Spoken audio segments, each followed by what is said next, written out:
All right, YouTube, how you doing? Welcome back to the channel. Friday, January 21st, and we got 11, I think I counted correctly, 11 games on the slate tonight. As always, we'll go through each and every game, give you what I'm thinking, give you my lean, give you where my head's at on the game. But keep an eye on the pinned comment throughout the day, guys. That is where my final plays will be, what I'm actually going to be rolling with, what I'm actually going to be risking and putting my money on. So make sure to keep an eye on a pinned comment. I will update it throughout the day. If you're looking right now and you don't see a pinned comment, it's because I haven't placed anything yet. So just keep an eye on the pinned comment. Check back later if you don't see anything like that.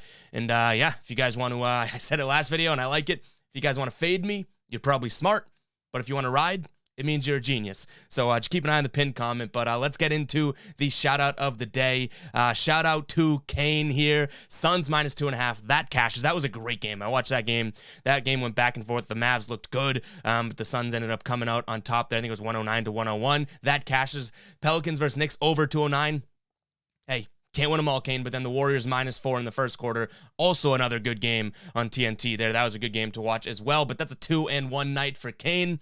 So shout out to Kane, guys. If you don't know how to get shouted out in tomorrow's video or the chance to be shouted out in tomorrow's video, just keep an eye on the end of this video here. That is where we'll give you the hashtag of the day, and we change the hashtag each and every day. I keep you guys on your toes, but that is how you'll stay tuned to the end of the video. That's how you guys can get potentially, I guess, shouted out in tomorrow's video. In terms of how we did last night, we went 1-1. We did have the Suns. They covered for us. The Knicks -4. Couldn't get it done. Lose to the Pelicans. I felt really good about that one too, which stinks because they ended up getting pumped by the Pelicans there. But nonetheless, we are moving on. We got 11 games to go through today. Before we even get into it, I've been doing this lately, and you guys have been appreciative of it. If you guys don't mind hitting that subscribe button and liking the video and then holding your comment till the end of the video, because that is when I give you the hashtag of the day, and that is how you have a chance to be shouted out. But guys, if you do, if I would appreciate it if you do hit that subscribe button and like the video if you are new around here. But let's jump right into it. First off, we have the Sixers hosting the Clippers here. Sixers 8.5-point favorites in terms of injuries. Paul George obviously still out. Morris is going to be questionable. Nicholas Batum questionable, and then on the Philly side of things, Green is out, Curry is questionable, Milton still out indefinitely, and then Thibault is out indefinitely as well. 8.5 points seems like it's a decent amount to lay here as the Sixers, but they are going to have their top-end talent, so I am going to be leaning towards the Sixers here, -8.5. The last two times these teams played, it was last season, if I don't have that mistake, if I'm not mistaken there, so it's not really relevant to this, but, trends right now, I do think that the Sixers just seem like a little bit better of a ball club than the Clippers. The Clippers have lost 3 out of their last 4 games, whereas the Sixers have won 3 out of the last 4, so I'm going to lean Sixers here. I keep getting the Sixers and Clippers confused, so let me make this clear. If I've misspoke so far this video, Sixers -8.5 is going to be my lean. I feel like Clippers and Sixers just sound too much alike, but I am the dummy in the room here. But let's move on to the next game here. Magic +5 against the Lakers here. Magic are at home. The Lakers coming off that loss a couple nights ago to Indiana. Orlando 1-9 in their last 10 games. They do, like I said, they do have a way better against the spread record than you would think. They're an 8-38 team, straight up this year, which is god-awful, but they're 20-26 against the spread, which is kind of surprising.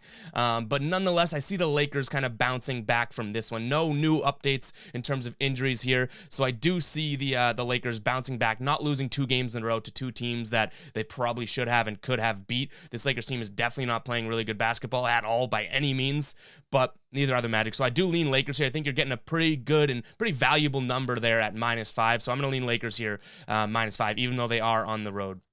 Next up, we have the Hornets, who are playing real good basketball, -9.5 against the rumbling, covering Thunder. But this Thunder team, I feel like they're starting to let us down a little bit here. They're starting to let us down. They are still covering, but I feel like the last couple times we've taken them, they just didn't cover, even though we were banking on them all year long. But this Hornets team is playing really, really good basketball. In their last, the last 10 games, they're 7-3 against the spread, and they're 7-3 straight up. They're playing really good basketball. So I think we got to lean the home team here, too. And if you look at that against the spread, they're 14-4 against the spread at home this season. And then the last 10, they're positive against the spread at home as well. This is just a really good team, and a really underrated team, I should say. So I am going to be leaning Hornets here, -9.5. It pains me to do it to the Thunder. I feel like we've been getting really good numbers and really good lines with the Thunder all year long, but this Hornets team is playing really, really well. So I'm going to lean Hornets here for the double-digit win. Keep an eye on the comments, guys. The pinned comment there for my final plays. I know I said that to start the video, but I have to say it a million times every single video just to know that I did my due diligence here and told you guys where to look for my final plays. Next up, the Hawks -1.5 at home against the Heat. Kyle Lowry is going to be out. Morris still out. And Tyler Hero downgraded to out here. Atlanta, Danilo Gallinari. Whoa. Womp womp for that one. Danilo Gallinari, questionable. Gorgie Dang, questionable. Clint Capella, questionable. And Bogdanovich downgraded to out. I gotta go Heat here. I know that the Hawks will have their top guys and, no Hero, no Lowry. That's fine, but I think I'm leaning towards the Heat here, +1.5. I don't love the play. This is probably one where I'll just enjoy as a fan or keep an eye on. Like, I don't think I see myself making a final play on this one if I'm being completely honest. But I just don't like the spot for the Hawks here, and this Heat team is playing really good basketball. The Hawks, they beat Milwaukee, then they beat Minnesota. They have 2 wins in a row here, but the Heat in their last 7 games are 6-1. Like, they're playing really good basketball regardless of their injury. So I lean Heat here, +1.5, and I can confirm. Look at me. I can say Danilo Gallinari without having an absolute spaz attack in my head. Let's go. Let's move on here to my Boston Celtics taking on the Blazers. The Celtics teams, they need to figure it out. We got to figure something out here because, I don't know, I'm losing interest in this team and everything like that. It's like whatever the Celtics team is doing is not it lately. And yeah, they had a couple wins in a row. They went on, a 4-game win streak or something a while back. 3 games, something like that. But some of these losses that they have are just, kind of just irking. So, it sucks. I'm probably off this game. I do think the Celtics cover at -8. I like that. I like that they're at home. No Lillard for the Blazers. Marcus Smart's questionable. Robert Williams upgraded to probable, and Nesmith is questionable there. And also the new guys they traded for aren't active here. I think the Celtics cover this number. I won't be betting it, though. The Celtics have to do something to get back in my good graces to be able to lay my money on them. But I do lean Celtics -8. Next up, we have the Bucks -10.5 over the Bulls here. Lonzo Ball, that was the news. He's out indefinitely now with that arthroscopic knee surgery. I clearly haven't been pronouncing things very well this video, but I think I did that at least like 85% well. Zach LaVine's also going to be out. For Milwaukee, no major injuries here. Brook Lopez is still out there. That's a big number, though. I will say that. I lean Bucks here -10.5. I don't love that number at all. I just think that they're more healthy. They obviously have their top guys, whereas the Bulls now are going to be without 2 of their top guys. So I'm going to lean Bulls here -10.5, but I don't love the fact that that's a double-digit spread. I think this lean Bucks here. I don't know if I just said lean Bulls. Lean Bucks -10.5.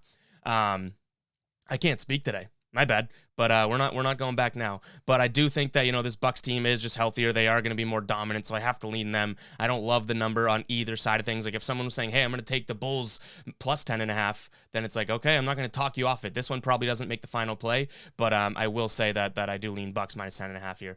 Next up, Wizards -1 over the Raptors in terms of injuries. Trent Jr. is questionable. Goran Dragic is still out, and no reported injuries for Washington. The Toronto team 1-4 in the last 5 games. Washington's not playing that much better, but they've played some damn good teams the last couple times around. They beat Philly and then lost to Brooklyn by 1. I think I lean Washington here. I don't love this play at all. I hate that we have a few games on the slate tonight that I'm just giving you guys my lean, but at least I'm being honest saying I don't love some of these plays. But Washington, pretty much a pick 'em at home. They are playing a little bit better basketball. I'll take it. You know what I mean? They're not missing. They're not missing anyone. They have no injuries, which is crazy. But so I will lean Washington here -1. But for no good reason, just the fact that they're home, playing better basketball, and have better top end talent. Next up, the Nets -1 over the Spurs here. The Nets are on the road in terms of injuries. KD is out. Harris is out. Claxton's questionable. Paul Millsap still out, and Bembry is questionable. And for San Antonio, Hernan Gomez upgraded to probable there. I will say this Nets team doesn't look that, I guess, tremendous without KD, but no kidding, he's one of the best players on the planet. But I think that they are far better than the San Antonio team, regardless of being the away team here. So I think that is one that is a strong candidate to make the final play here. Brooklyn Nets -1 over the Spurs.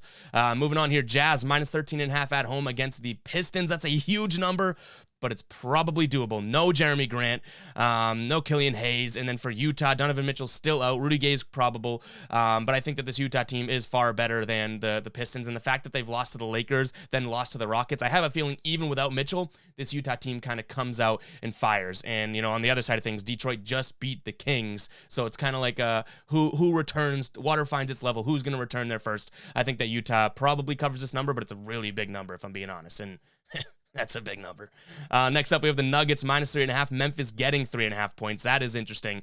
In terms of injury here, Brooks out, Bane out, Anderson out. For Denver, we have no new major injuries here. This Memphis team was absolutely tearing it up, and now they've lost 2 out of the last 3 games, but they've lost to the Dallas Mavericks, who are red hot, and then lost to the Bucks, who are obviously one of the better teams in the league. So I'm taking Memphis in the points here. That's got a strong chance to make the final play. I don't hate the fact that, they're coming off of a loss. I think that's something that's going to make them, that's a team. Memphis has been a team that just grinds and grinds and grinds, and they're actually really talented right now. So I like this play for Memphis. I like it at +3.5. In fact, I don't know if I'd kill the odds and just make that even safer to buy a point or something, because I think that is just a value play right there. Like, Memphis is going to keep this game close. I'm pretty confident in that, but I'm also a dummy, so ride with me if you want. But I like Memphis here +3.5.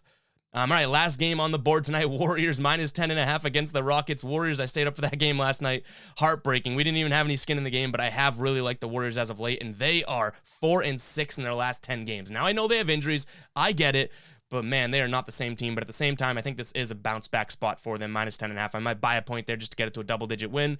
But I know they're on the second night of a back-to-back. I know they just went to overtime. That is why this line is there. The Rockets are not good. They're playing good basketball. This is just a good line to me. I don't know if I take it, but I do think that the Warriors kind of clean up the Rockets here, because the Warriors are mad. The Warriors are mad, and here the Rockets are probably on their high horse coming off of a big win against Utah. So I just like that spot for them. It's not a revenge game. It's kind of like a, hey, let's see how this thing goes, and let's go and drop the hammer on this team because we're pissed about last night. So I know the facts would say and the logic would say, oh, no, they're on a back-to-back. That's not good. Don't bet them tonight. They went to overtime. They're going to be tired.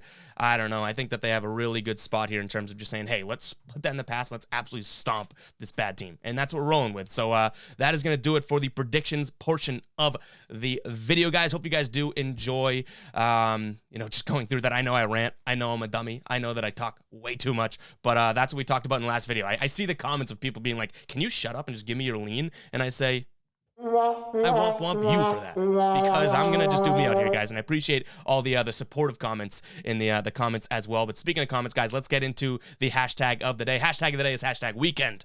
If you guys don't know what the hashtag of the day is or what it does, all you got to do is use #weekend in your comment. And I want to know what you guys are playing. What are you rolling with? What's your play? It could be all 13 games. It could be one game. It could be your lock, anything like that. Let me know what you guys are rolling with, what you are playing tonight and placing tonight. And if you guys have a winning night, a positive night, a positive night, you guys have a chance to be shouted out in tomorrow's video, just like Kane was today. He went 2-1. That's not a perfect night. That's not a perfect night, but if you guys have a winning night, you guys got a chance to be shouted out in tomorrow's video, regardless of how positive or winning it is. I take all into consideration and pick one at random. So, guys, make sure you use #weekend in the comments.